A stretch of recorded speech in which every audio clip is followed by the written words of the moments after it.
and welcome to Artificial Fluency. I'm Emma, and I'm excited to be with you today for a special Speak With Me episode. Today, we're going to focus entirely on natural English conversation to help you with your listening and speaking practice. Many of you have told me that while you learn a lot from our instructional episodes, you also want more opportunities to hear extended, natural conversations in English. That's exactly what we're going to do today. I'll be sharing my thoughts and experiences on various topics, just like we might chat over coffee if we met in person. We'll touch on travel experiences, food and cooking, work-life balance, and technology, all everyday topics that come up frequently in natural English conversations. The idea is for you to listen, absorb natural speech patterns, vocabulary and expressions, and maybe even speak along with me to practice your own conversation skills. I'll keep my speech clear and at a moderate pace, but I won't simplify my vocabulary or expressions. This is authentic English as it's really spoken. So let's get started with our first topic, travel experiences. I've been thinking a lot about travel lately, probably because I just booked a trip to Japan for this fall. It's been a dream destination of mine for years, and I finally decided that this is the year to make it happen. Japan has been on my bucket list forever. I'm fascinated by the blend of ancient tradition and cutting-edge modernity. That contrast between historic temples and futuristic technology really appeals to me. I'm still finalizing my itinerary, but I'll definitely be visiting Tokyo, Kyoto, and Osaka. For a first visit, I think hitting the major cities makes sense, though I'd love to explore some smaller towns too if time permits. In Tokyo, I'm excited to experience the energy of Shibuya Crossing, visit the fish market, and explore some of the unique neighborhoods like Harajuku and Shinjuku. Then Kyoto for its beautiful temples and traditional culture. I've heard the fall colors there are absolutely stunning. And Osaka is supposed to have amazing food, which is definitely a priority for me when traveling. Speaking of food, that's one of the main reasons I travel, to experience different cuisines in their authentic context. I love Japanese food, but I've only had the American version. I can't wait to try real ramen, fresh sushi, and all those regional specialties that we don't see in Japanese restaurants abroad. I've been using an app to learn some basic Japanese phrases. The writing system is quite challenging since it's so different from the Latin alphabet we use in English. But I'm determined to at least master essential phrases like, hello, thank you, excuse me, and of course, where is the bathroom? Those are always the crucial ones to know. I think it's important to learn at least a few phrases in the local language when you travel. Even if you don't become conversational, people appreciate the effort you make to respect their culture and language. Transportation is another aspect of travel planning that I find both challenging and exciting. In Japan, they have this incredibly efficient train system, including the famous bullet trains. I'm planning to get a Japan Rail Pass, which apparently allows unlimited travel on most trains for a fixed period. That seems like the most convenient way to get between cities. Within the cities themselves, I've heard the subway systems are comprehensive but can be a bit overwhelming at first, especially in Tokyo. I'm mentally preparing myself for some confusion in those first few days. That's part of the adventure though, right? Those moments of being slightly lost or confused in a new place often make for the best travel stories later. I'm hoping to stay in a mix of accommodations, some regular hotels, but also at least one night in a traditional ryokan, which is a Japanese-style inn with tatami mat floors, futon beds, and often communal baths. It seems like such a unique cultural experience. One thing I'm a bit nervous about is the language barrier. While I know there's a lot of English signage in the major tourist areas, I've heard that many Japanese people aren't comfortable speaking English, even if they understand some. I'm expecting there to be some communication challenges, but I think with patience, a translation app, and plenty of smiles and gestures, it will work out fine. Have you ever been to Japan, or is it on your travel wish list? It's fascinating how different people are drawn to different destinations. Some of my friends can't understand why I'd choose Japan over a relaxing beach vacation, but to me, experiencing a completely different culture is the most exciting kind of travel. That's what I love about travel in general. It pushes you out of your comfort zone and opens your eyes to different ways of living. Every time I visit a new country, I come back with a slightly broader perspective and often some new ideas or habits that I incorporate into my own life. Speaking of Japan, that reminds me, I took a Japanese cooking class about a month ago. It was a 3-hour workshop focused on home-style Japanese cooking, not the fancy restaurant stuff. We learned how to make proper sushi rice, which is apparently the foundation of good sushi. It's not just about cooking the rice, there's this whole process of adding a specific vinegar mixture and then cooling it in a particular way. Then we made some simple maki rolls and a nigiri. We also made miso soup from scratch and a few simple side dishes like quick pickled vegetables. I was surprised by how technical some aspects of Japanese cooking are. There's a real precision to it that I hadn't fully appreciated before. The instructor was very particular about knife techniques and the way ingredients were cut. Apparently, the size and shape of your cut can significantly impact the final taste and texture of a dish. The rolling part of making sushi definitely takes practice. My first few attempts looked pretty sad. But by the end of the class, I was making passable, if not perfect, rolls. I've kept practicing at home, and I made some for friends last weekend that were actually quite decent. I go through phases with cooking in general. There are weeks when I'm really motivated and cook something new almost every night. And then periods when I'm surviving on takeout and frozen meals. I think that's pretty normal, especially with a busy work schedule. For those busy weeks, I've developed a few go-to quick meals that I can make without much thought or effort. One favorite is a simple stir-fry with whatever protein and vegetables I have on hand. The key is having a good sauce. I usually mix soy sauce, a bit of honey or brown sugar, garlic, ginger, and some cornstarch to thicken it. Throw everything in a hot pan with some rice or noodles, and dinner's ready in 15 minutes. Another quick meal I rely on is a sheet pan dinner, basically just protein and vegetables tossed with olive oil and seasonings, all roasted on one pan in the oven. Minimal prep, minimal cleanup. Perfect for weeknights when I'm tired but still want a proper home-cooked meal. I tried one of those meal kit delivery services for a few months last year. It was convenient, and I liked that it pushed me to cook different things than my usual rotation. But ultimately, I found it a bit expensive for what you get, and there was so much packaging waste that I felt guilty every time I unpacked a delivery. Plus, I found that some recipes took way longer to prepare than advertised. When something claims to be a 30-minute meal but takes me an hour, I get a bit frustrated. Those prep time estimates seem to assume you're a professional chef with amazing knife skills. Laughs, I'm still working on my dice and onion without crying technique. In terms of kitchen gadgets, I recently got an air fryer and it's become my new favorite thing. I was skeptical about them for a long time, thinking they were just another trend, but now I understand the hype.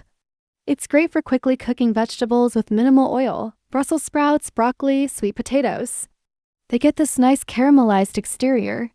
And it's perfect for reheating leftovers that you want to stay crispy, like pizza or fried foods. My most used kitchen tool, besides the obvious ones like knives, is probably my immersion blender. It's perfect for soups and sauces, and much easier to clean than a full-sized blender. It's funny how we often accumulate single-use gadgets that seemed brilliant in the store but end up gathering dust in a drawer. I definitely have a few of those: an avocado slicer, an egg separator, a special tool just for hulling strawberries. They take up space but rarely get used because it's usually faster to just use a regular knife or spoon. I think cooking is one of those skills where there's really no substitute for hands-on practice. I've watched countless cooking videos thinking that looks easy enough, only to create a disaster in my own kitchen. There's such a difference between watching someone else do something and trying it yourself. That said, I do think cooking videos and shows have made home cooking more accessible and less intimidating for many people. They demystify techniques that might otherwise seem too complicated to attempt at home. I've definitely become more adventurous in my cooking thanks to some of the food content creators I follow online. Do you enjoy cooking, or is it more of a necessity than a pleasure for you?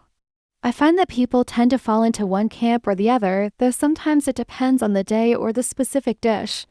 Work-life balance is something I think about a lot, especially in recent years as the boundaries between work and personal time have become increasingly blurred. Many of us experienced this shift during the pandemic when working from home became the norm, and our living spaces suddenly had to function as offices too. I've been trying to set stricter boundaries around my work hours. I used to check emails first thing in the morning and right before bed, but now I try to avoid looking at work-related anything before 8 a.m. or after 7 p.m. Sometimes it's hard to stick to those boundaries, especially if I know there's something urgent going on.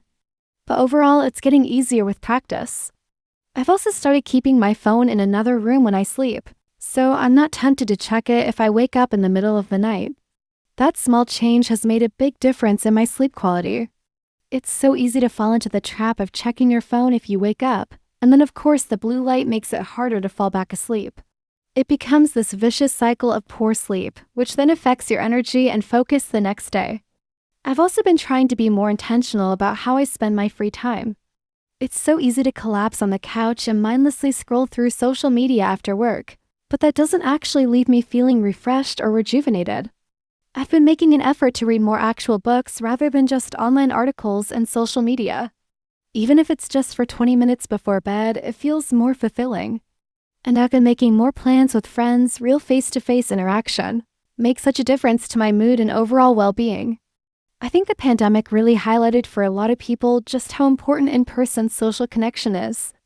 All the video calls in the world can't quite replace sitting across from someone over coffee or dinner. That said, I do appreciate how video calls make it easier to stay in touch with friends and family who live far away. I have a monthly video chat with a few college friends who are scattered across different cities now, and it's been a great way to maintain those relationships despite the distance. In terms of stress management, I've been meditating semi-regularly for about a year now. Nothing fancy, just 10 to 15 minutes most mornings using a guided meditation app. It took a while to get into the habit, but I definitely notice a difference in my stress levels on days when I skip it. If you're interested in trying meditation but haven't made it stick yet, my biggest piece of advice would be to have realistic expectations. When I first started, I thought I was doing it wrong because my mind kept wandering. But then I learned that noticing your mind wandering and gently bringing your focus back is actually the whole point of the practice. It's called a practice for a reason. It takes consistent repetition over time. Physical activity is another crucial component of my well-being routine. Even just a 20-minute walk can completely change my mood if I'm feeling stressed or stuck on a problem. And I try to do more intense exercise, running or a fitness class 3-4 times a week. The challenge, of course, is finding the time for all of these good habits while balancing work responsibilities. I find that I need to actually schedule these activities in my calendar, just like I would a work meeting. Otherwise, the day slips by and suddenly it's evening and I haven't taken any time for myself. I'm curious, what strategies do you use to maintain a healthy work-life balance? Everyone's situation is different, and I think we can all learn from each other's approaches. Technology has transformed how we communicate in so many ways. I was thinking the other day about how different it was when we had to make plans with friends before mobile phones. You had to decide on a time and place in advance and then stick to it. No texting running 10 minutes late or let's meet at the other cafe instead. There was something almost quaint about that now. You just had to show up when and where you said you would. Though I certainly don't miss the anxiety of wondering if you were in the right place when someone was late, or that sinking feeling when you realized you'd misunderstood the meeting spot. For all the concerns about technology, and there are legitimate ones, there are so many ways it's made life more convenient. I certainly wouldn't want to go back to paper naps and payphones. I've been using a time-tracking app recently just to get a better sense of how I'm actually spending my day. It's been eye-opening to see how much time goes to various activities.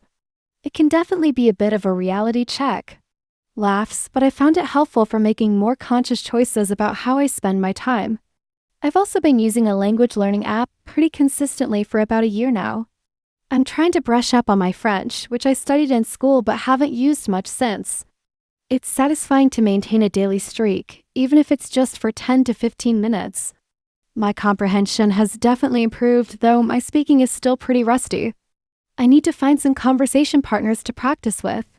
It's amazing how quickly those language skills come back, though words and phrases I thought I'd completely forgotten are still buried in my brain somewhere. Speaking of technology, I've been experimenting with some of the new AI tools that have been coming out, particularly the image generation ones. It's pretty mind-blowing what they can create. There are also text-based AI tools that can help with writing, generating ideas, or restructuring content. It's interesting to see how these tools are starting to be integrated into everyday work and creative processes. I'm both excited by the possibilities and a bit wary about where it's all heading. I try to take a balanced view. These tools can augment human creativity and productivity, but they probably shouldn't replace human judgment entirely. The pace of technological change can be overwhelming sometimes. It feels like as soon as you get comfortable with one platform or tool, something new comes along to replace it. I try to be selective about which new technologies I adopt, focusing on those that genuinely improve my life in some way rather than just adding more digital noise. What about you? Are there any apps or digital tools you found particularly useful in your daily life or language learning journey? Well, I've covered quite a range of topics in our conversation today. From my upcoming trip to Japan to Japanese cooking classes, work-life balance strategies, and thoughts on technology's impact on our lives. I hope this natural conversation has given you a chance to hear a variety of vocabulary, expressions, and topics as they might come up in real English discussions. The goal was to provide you with authentic listening practice that goes beyond the structured dialogues you might find in textbooks. If you're using this episode for speaking practice, remember that you can pause after any section and repeat what you've heard, trying to match the intonation and rhythm. This technique, called shadowing, is excellent for improving your pronunciation and speaking fluency. Or you might want to respond with your own thoughts and experiences related to the topics we've discussed, almost like you're participating in the conversation with me. This is a great way to practice speaking spontaneously in English. Another effective practice technique is to summarize what you heard in your own words, either speaking out loud or writing it down. This helps reinforce vocabulary and sentence structures while also improving your ability to paraphrase, a valuable skill for fluent conversation. However you choose to use this episode, I hope it's been both enjoyable and helpful for your English learning journey. Remember that listening to natural speech is one of the best ways to develop an ear for how English is actually used in everyday situations. In our next episode, we'll be back with a more structured lesson focused on business English expressions. But we'll definitely do more of these natural conversation episodes in the future. Let me know what you think. Which topics would you like me to discuss in future Speak With Me episodes? You can leave a comment on our website or social media. Until next time, keep practicing your English. This is Emma from Artificial Fluency signing off.